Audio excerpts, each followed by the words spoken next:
Thank you for joining us at XM.com for today's Daily Market Comment by Mario Sotiriakos. I'm Christina Marujas. The Federal Reserve raised interest rates by 0.5 percentage point yesterday as widely anticipated. In the updated economic projections, the message was quite gloomy. What really caught the market's attention, though, was the new dot plot, where 17 out of 19 FOMC officials saw rates above 5% at the end of next year. Chairman Powell justified these hawkish forecasts by emphasizing the extremely tight labor market, strong wage growth dynamics, and potentially sticky services inflation as requiring a more heavy-handed approach on interest rates. Despite these shock tactics, market participants were skeptical. The dollar closed the session lower, equity markets barely declined, while U.S. yields were almost unchanged.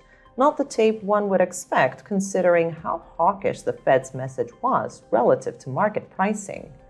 Judging by the market reaction, investors either think that economic developments next year will force the Fed to renege on its rate promises, or believe these projections were simply a strategy to tighten financial conditions, not seeing them as credible.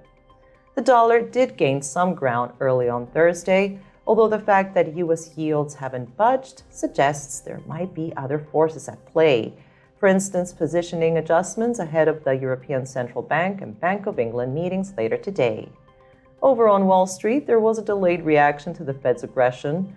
Even though the S&P 500 lost only 0.6% yesterday, the mood soured further, with futures pointing to losses of around 1% at the open today, without any obvious trigger other than a disappointing batch of data from China.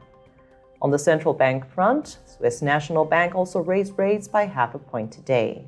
Next on the agenda is the Bank of England. Market pricing is leaning towards a 50 basis points rate hike, but also assigns a 30% probability for a bigger move of 75 basis points. Sterling could edge lower on a smaller rate hike and a cautious message. Across the British Channel, the European Central Bank will also unveil its rate decision today. Markets expect a 50 basis points move, which could bruise the euro initially, but whether the common currency stays down might depend on whether the ECB also announces plans to reduce its balance sheet next year. If so, the euro could erase any early losses and perhaps trade higher overall. This was a Daily Market Comment here at XM.com.